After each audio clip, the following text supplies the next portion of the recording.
आकाशवाणी मुंबई.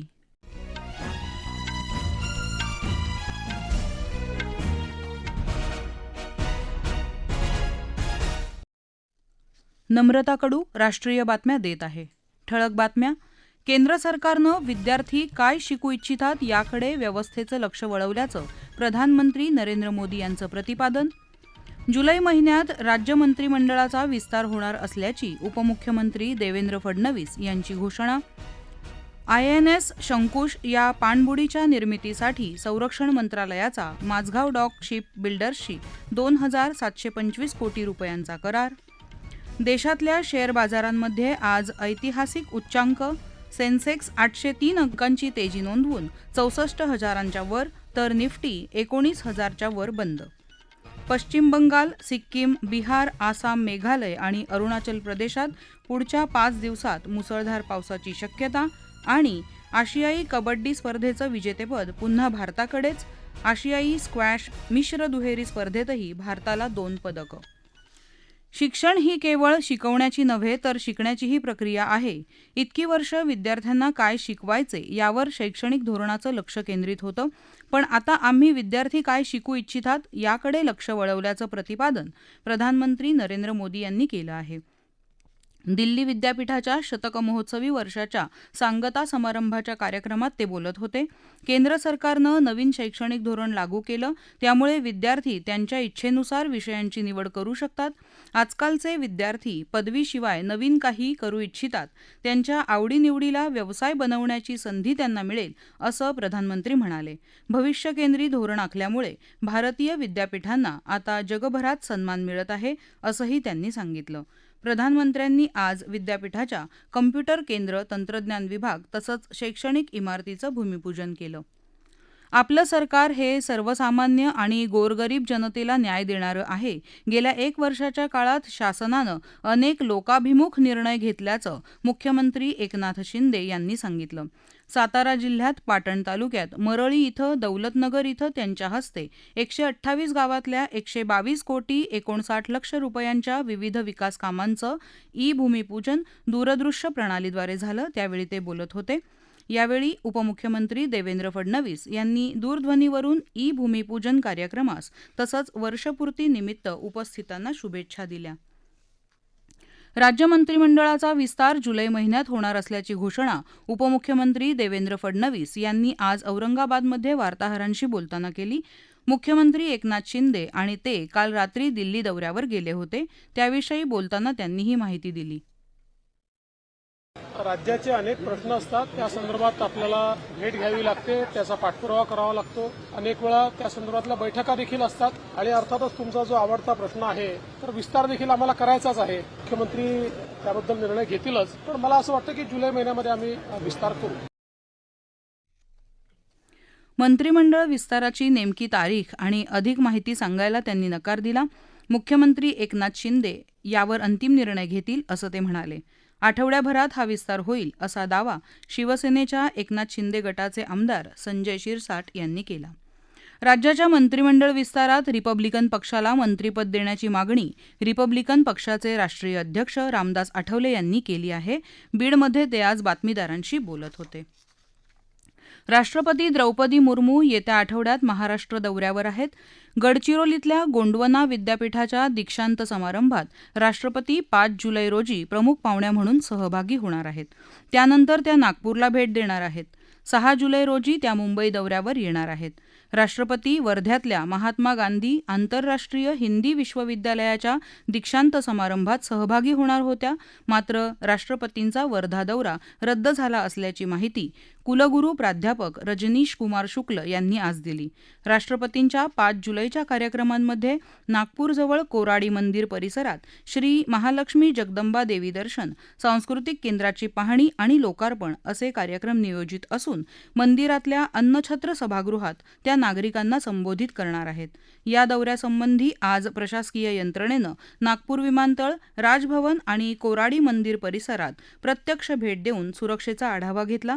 राष्ट्रपती द्रौपदी मुर्मू प्रथमच महाराष्ट्रात येत असल्यानं त्यांच्यासाठी सर्व आवश्यक पूरक व्यवस्था तयार ठेवण्याच्या सूचना याप्रसंगी देण्यात आल्या. जून महिन्यात देशभरात सरासरीच्या तुलनेत 10% कमी पाऊस झाला. जूनमध्ये राज्यात सरासरी 163 मिलीमीटर पाऊस पडतो. मात्र यंदाच्या वर्षी केवळ 148 मिलीमीटर पाऊस पडला. मराठवाड्यात सरासरीपेक्षा 69% कमी पाऊस झाला. तर विदर्भ आणि उत्तर आणि मध्य आणि पश्चिम महाराष्ट्रात सुमारे सरासरीच्या 50% कमी पाऊस झाला. कोकणात सरासरीपेक्षा 28% कमी पाऊस झाला. भारतीय हवामान विभागानं जूनमध्ये कमी पाऊस होईल असाच इशारा दिला होता. मात्र जुलै महिन्यात सरासरीच्या आसपास पाऊस होईल असा अंदाज हवामान विभागानं वर्तवला आहे. केंद्र सरकारची मागची 9 वर्ष ही गरिबांच्या कल्याणासाठी समर्पित आणि देशासाठी अभिमानाची आहेत असं प्रतिपादन केंद्रीय गृहमंत्री अमित शहा यांनी केलं. केंद्र सरकारच्या कारकिर्दीची 9 वर्ष पूर्ण झाल्याच्या निमित्तानं राजस्थानातल्या उदयपूर इथं आयोजित करण्यात आलेल्या धन्यवाद यात्रेमध्ये ते बोलत होते. केंद्र शासनानं या काळात प्रत्येक क्षेत्रात नवनव्या संधी निर्माण केल्या आहेत. विरोधी पक्षांच्या अनेक नेत्यांवर भ्रष्टाचाराचे गंभीर आरोप आहेत. त्यांनी आपल्या कुटुंबियांना राजकारणात प्रस्थापित करण्यासाठी प्रयत्न केले आहेत अशी टीका नुकत्याच पाटण्यात झालेल्या बैठकीत त्यांनी केली. काँग्रेसची सत्ता असलेल्या राजस्थानात भ्रष्टाचाराची, पेपरफुटीची आणि कायदा सुव्यवस्थेची कितीतरी प्रकरणं बाहेर आली आहेत. त्यामुळे विरोधकांनी भाजपवर टीका करू नये असंही ते म्हणाले. या राष्ट्रीय बातम्या आकाशवाणीच्या मुंबई केंद्रावरून देत आहोत. संरक्षण मंत्रालयानं माझगाव डॉक शिप बिल्डर्स या जहाज बांधणी संस्थेशी INS शंकुश या पाणबुडीच्या निर्मितीसाठी 2,725 कोटी रुपयांचा करार केला आहे. INS शंकुश ही सब सरफेस किलर प्रकारातली पाणबुडी असून मुंबईत ती पुन्हा बसवली जाणार आहे. वर्ष 2026 पर्यंत प्रमाणीकरण झाल्यानंतर ही पाणबुडी कार्यरत होईल. ही लढाऊ पाणबुडी नौदलात समाविष्ट झाल्यामुळे भारतीय नौदलाची संरक्षण सिद्धता वाढेल. हा प्रकल्प माझगाव डॉकमधल्या जहाज बांधणी उद्योगाला गती प्रदान करणारा असून या प्रकल्पात 30 सूक्ष्म, लघु आणि मध्यम उद्योगांचा समावेश आहे. हा प्रकल्प केंद्र शासनाच्या मेक इन इंडिया उपक्रमांतर्गत आत्मनिर्भर भारताचं स्वप्न पूर्ण करण्याच्या दृष्टीनं अत्यंत महत्त्वपूर्ण ठरणार आहे.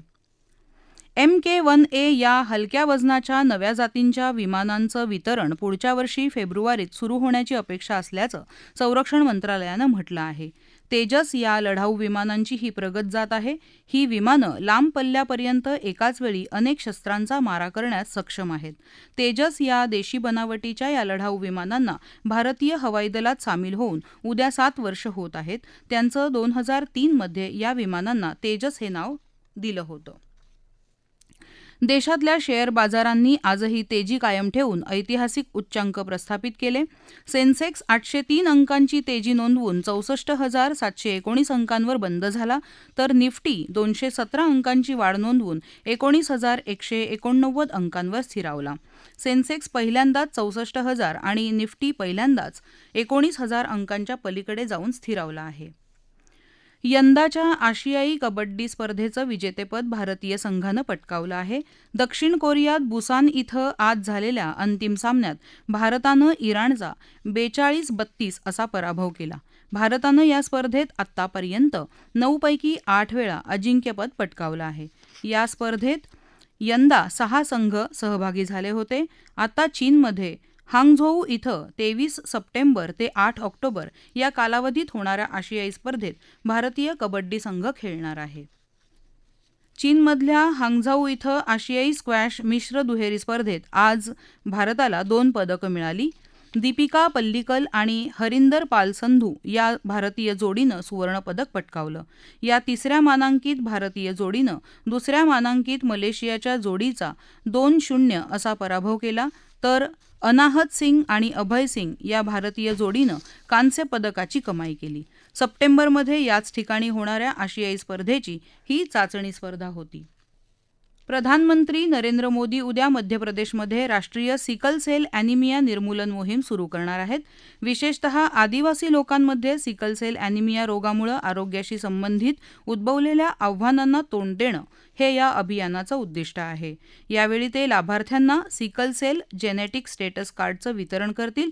हे अभियान यावर्षीपासून देशातल्या 17 राज्यांमधल्या 278 जिल्ह्यांमध्ये लागू केलं जाईल. यामध्ये गुजरात, महाराष्ट्र, राजस्थान, मध्य प्रदेश, पश्चिम बंगाल, ओडिशा, तामिळनाडू, कर्नाटक, आसाम, उत्तर प्रदेश आणि बिहार या राज्यांचा समावेश आहे. यावेळी प्रधानमंत्री जन आरोग्य योजनेअंतर्गत आयुष्मान कार्डांचं वितरणही करण्यात येईल. सोलापूर जिल्ह्यात अक्कलकोट तालुक्यातल्या शिरवळवाडी इथं आज ट्रक आणि जीपची टक्कर होऊन 6 जणांचा जागीच मृत्यू झाला तर 7 जण जखमी झाले आहेत. महिला सन्मान बचत पत्र आता सार्वजनिक क्षेत्रातल्या सर्व बँकांमध्ये उपलब्ध होणार आहेत. याशिवाय ICICI, HDFC, ॲक्सिस आणि IDBI या बँकांमध्येही हे बचत प्रमाणपत्र उपलब्ध असतील. यंदाच्या अर्थसंकल्पात केंद्रीय अर्थमंत्री निर्मला सीतारमण यांनी या योजनेची घोषणा केली होती. केंद्रीय इलेक्ट्रॉनिक्स आणि माहिती तंत्रज्ञान मंत्रालयाच्या एका आदेशाला आव्हान देणारी ट्विटरची याचिका कर्नाटक उच्च न्यायालयानं आज फेटाळली. तसंच ट्विटरला 50 लाख रुपयांचा दंड ठोठावला. केंद्रीय गृह खात्याच्या शिफारसीनुसार तसंच केंद्रीय गुप्तचर यंत्रणांकडून मिळालेल्या माहितीच्या आधारे 138 ऑनलाईन जुगार आणि 94 सावकारी ॲप्स बंद करण्याचे आदेश इलेक्ट्रॉनिक्स आणि माहिती तंत्रज्ञान मंत्रालयानं गेल्या वर्षी जारी केले होते. त्याविरुद्ध ट्विटरनं गेल्या जून महिन्यात उच्च न्यायालयात धाव घेतली. हा आदेश माहिती तंत्रज्ञान कायद्यातल्या भाषण स्वातंत्र्याची हमी देणाऱ्या कलम 69 आणि 14व्या कलमाचं उल्लंघन करणारा आहे असा दावा ट्विटरनं याचिकेत केला होता. रसायन आणि खते मंत्री डॉक्टर मनसुख मांडवीय यांनी आज राज्य आणि केंद्रशासित प्रदेशांच्या कृषी मंत्र्यांशी आभासी माध्यमाद्वारे संवाद साधला. यावेळी त्यांनी प्रधानमंत्री प्रणाम योजनेचे फायदे आणि रासायनिक खतांच्या अयोग्य वापरामुळे पोहोचत असलेली हानी थांबवण्यासाठी सेंद्रिय खतांच्या वापराबद्दल माहिती दिली. यावेळी त्यांनी शेतकऱ्यांसाठी केंद्रीय मंत्रिमंडळानं मंजूर केलेल्या 3,70,000 कोटी रुपयांच्या पॅकेजबाबतही माहिती दिली. तसंच नॅनो युरिया आणि सल्फर कोटेड युरिया म्हणजेच युरिया गोल्डचे फायदे शेतकऱ्यांपर्यंत पोहोचवण्याचं आवाहनही त्यांनी केलं. तामिळनाडू सरकारमधले मंत्री सेंथिल बालाजी यांना मंत्रिपदावरून काढून टाकण्याचा आदेश राज्यपाल RN रवी यांनी स्थगित ठेवला आहे. मुख्यमंत्री MK स्टॅलिन यांना लिहिलेल्या पत्रात पुढील आदेशापर्यंत हा निर्णय स्थगित ठेवत असल्याचं राज्यपालांनी कळवलं आहे.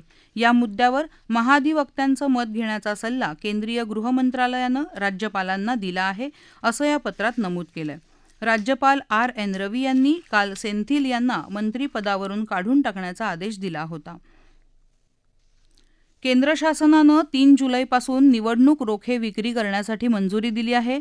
या 27व्या टप्प्यांमध्ये 3 जुलै ते 12 जुलै दरम्यान स्टेट बँक ऑफ इंडियाला या कालावधीत 29 शाखांद्वारे निवडणूक रोखे जारी करण्याचे अधिकार दिले असल्याची माहिती वित्त मंत्रालयानं दिली आहे. हे बॉन्ड जारी केल्यापासून 15 दिवस वैध असतील आणि वैधता कालावधी संपल्यानंतर बॉन्ड जमा केल्यास कोणत्याही प्राप्तकर्त्या राजकीय पक्षाला पैसे दिले जाणार नाहीत. पात्र राजकीय पक्षानं त्याच्या खात्यात जमा केलेले बॉन्ड त्याच दिवशी जमा केले जातील. तसंच हे निवडणूक रोखे भारतीय नागरिकही खरेदी करू शकतील. वाणिज्य आणि उद्योग मंत्री पियुष गोयल यांनी भारतीय बँकांना 2030 पर्यंत $1 ट्रिलियन व्यापारी मालाच्या निर्यातीचं उद्दिष्ट साध्य करण्यासाठी मध्यम लघु आणि सूक्ष्म उद्योगांना वाढीव आणि परवडणारा निर्यात कर्ज पुरवठा करण्यास सांगितलं आहे. या बैठकीला देशातल्या मुख्य 21 बँकांचे उच्च अधिकारी उपस्थित होते. यावेळी त्यांनी बँकांनी योजनांचा लाभ घ्यावा आणि निर्यातदारांना पुरेसे आणि परवडणारे कर्ज दिल्यास 2030 पर्यंत $1 ट्रिलियन निर्यातीचं लक्ष्य आपण गाठू शकू असं ते म्हणाले. भारतीय हवामान विभागानं पश्चिम बंगाल, सिक्कीम, बिहार, आसाम, मेघालय, अरुणाचल प्रदेश या उप-हिमालय भागात येणाऱ्या राज्यात पुढच्या 5 दिवसात अतिमुसळधार पावसाचा इशारा दिला आहे. ठळक बातम्या पुन्हा एकदा. केंद्र सरकारनं विद्यार्थी काय शिकू इच्छितात याकडे व्यवस्थेचं लक्ष वळवल्याचं प्रधानमंत्री नरेंद्र मोदी यांचं प्रतिपादन. जुलै महिन्यात राज्य मंत्रिमंडळाचा विस्तार होणार असल्याची उपमुख्यमंत्री देवेंद्र फडणवीस यांची घोषणा. INS शंकुश या पाणबुडीच्या निर्मितीसाठी संरक्षण मंत्रालयाचा माझगाव डॉक शिप बिल्डर्सशी 2,725 कोटी रुपयांचा करार. देशातल्या शेअर बाजारांमध्ये आज ऐतिहासिक उच्चांक. सेन्सेक्स 803 अंकांची तेजी नोंदवून 64,000च्या वर तर निफ्टी 19,000च्या वर बंद. पश्चिम बंगाल, सिक्कीम, बिहार, आसाम, मेघालय आणि अरुणाचल प्रदेशात पुढच्या 5 दिवसात मुसळधार पावसाची शक्यता. आणि आशियाई कबड्डी स्पर्धेचं विजेतेपद पुन्हा भारताकडेच. आशियाई स्क्वॅश मिश्र दुहेरी स्पर्धेतही भारताला 2 पदकं. याबरोबरच आकाशवाणी मुंबई केंद्रावरचं हे राष्ट्रीय बातमीपत्र संपलं. नमस्कार.